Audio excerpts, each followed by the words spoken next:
Lestat here, hope you guys are doing well. Today we're going to be profiling my brand new Darklord deck, never before seen on this channel. But before we do, let me apologize for my absence. A lot going on in my personal life.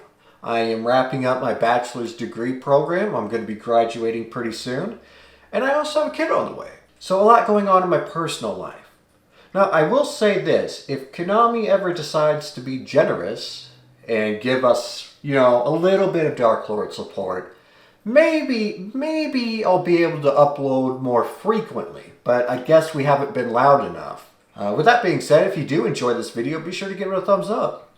Leave a comment down below, I always enjoy interacting with you, and please consider subscribing.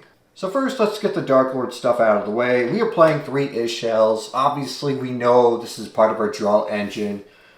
You're going to be using it in tangent with Superbia, because when Superbia is in the graveyard and you revive it via activating something, not applying, but activating a revival card, well, its Superbia's trigger effect will activate, allowing you to revive a Darklord monster. We're playing 1 copy of Nastin, which is your extender. 1 copy of Tezcatlipoca, which is your hand trap to prevent the destruction of your Darklords. 1 copy of Amdusk, which is your recycler. And we're playing 1 copy of Darklord Morningstar, which is your in-deck boss monster. So if this card's tribute summon, you could swarm the field with your Darklords from hand and or deck. And while it's on the field, it cannot be targeted by card effects as long as you control another Darklord. Not only that, you can replenish your life points by milling cards from the top of your deck to the graveyard, which is really nice. We're playing 1 copy of Indulged Darklord. I cut this down to 1, and honestly, I'm pretty tempted to just cut this out completely, but unfortunately, we do need the 1 additional starter to help set up our hand, so this is why it's in here.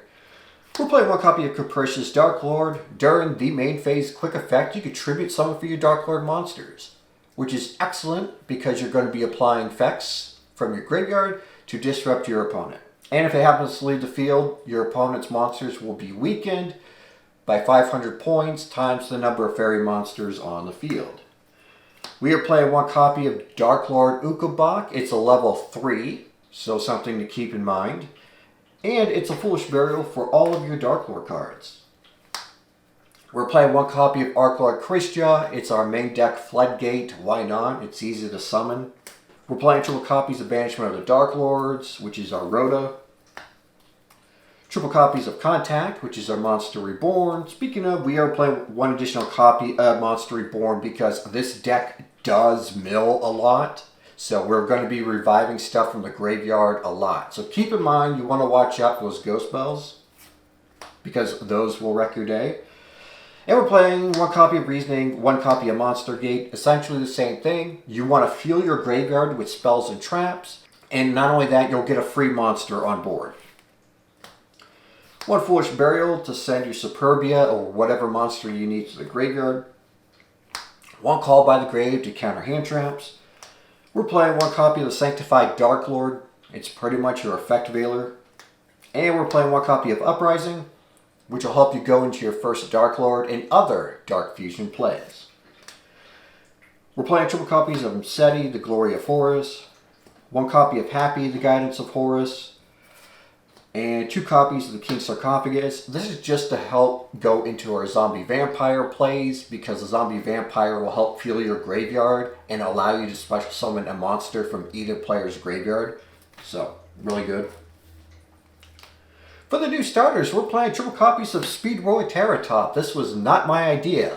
Someone in my audience had pitched this idea to me. I tested it out for a couple weeks and I really enjoy it. So it's a free summon that allows you to search for your Speedroid Talking Tomborg, which can also special summon itself to the field. And then you're going to be using those 2 monsters as link material to help go into your Cherubini, which we'll get into here in a little bit. We're playing 2 copies of Tour Guide from the Underworld. Again, this is in here for your Cherubini plays.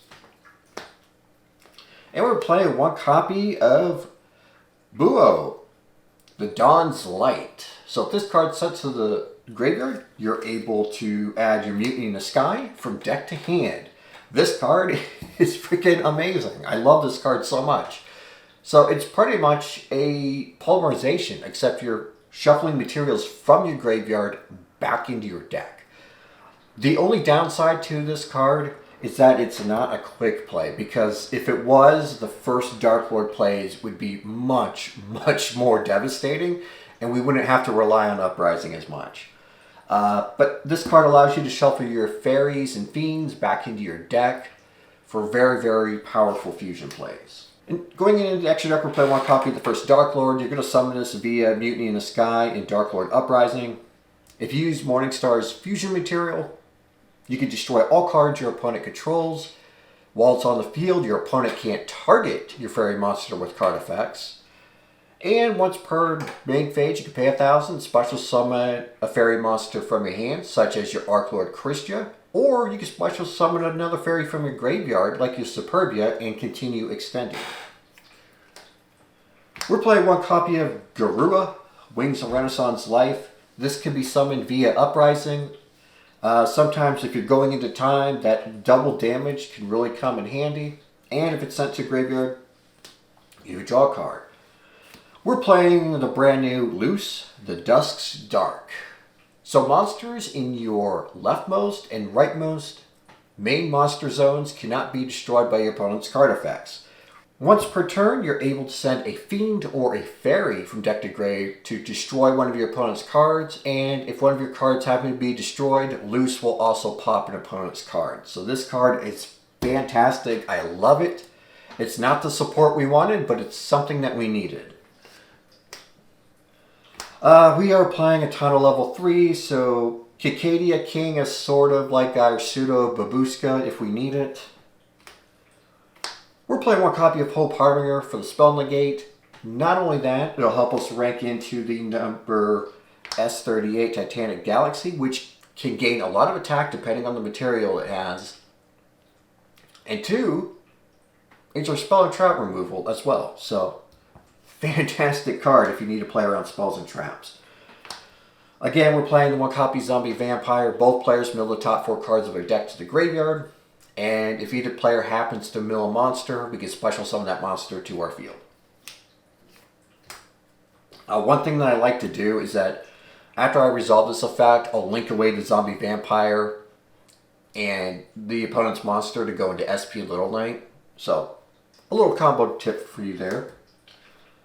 One copy of Bringer of the End Times.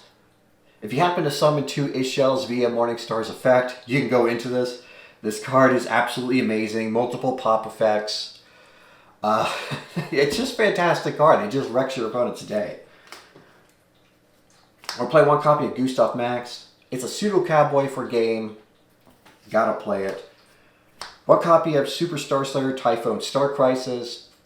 Generic Exceed support that could shut down the effects of 3,000 attack point monsters, and it can remove a card on the field, and it can be easily summoned.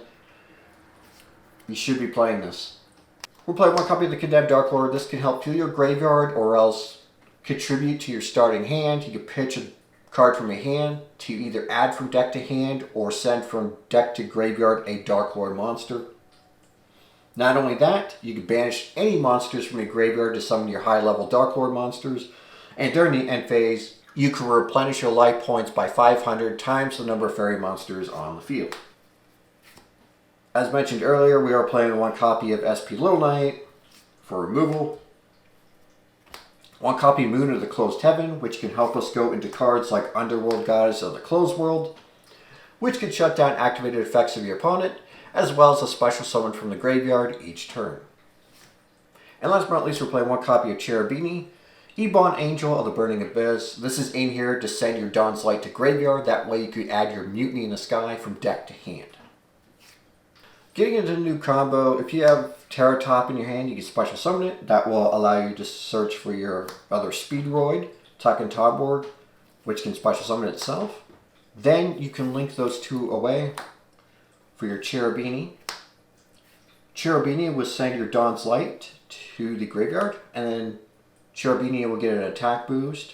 Dawn's Light will resolve, allowing you to add your Mutiny in the Sky from deck to hand. The other combo is a Tour Guide combo. This is the combo that I personally prefer. So you want to normal summon your Tour Guide. This will allow you to bring your Dawn's Light from your deck Keep in mind, it is a fiend type monster, so you're able to use these as lead material for your Cherubini.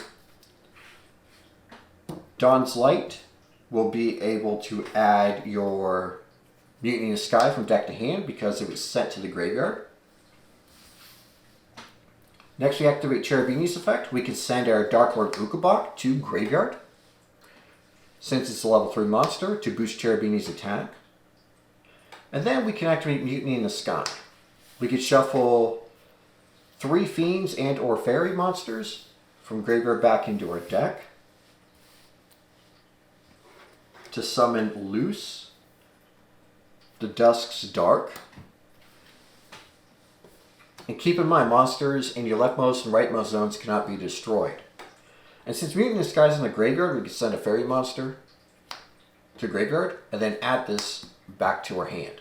So these two are just very, very brief combos. If you want to see more combos, you can check out my other videos. But this concludes today's deck profile. I hope you enjoyed it. Again, I apologize for my absence. But if Konami decides to release more support and we get a little loud about it, maybe we can, start uploading more. That being said, I hope you guys have a wonderful week. And hopefully I'll see you guys soon.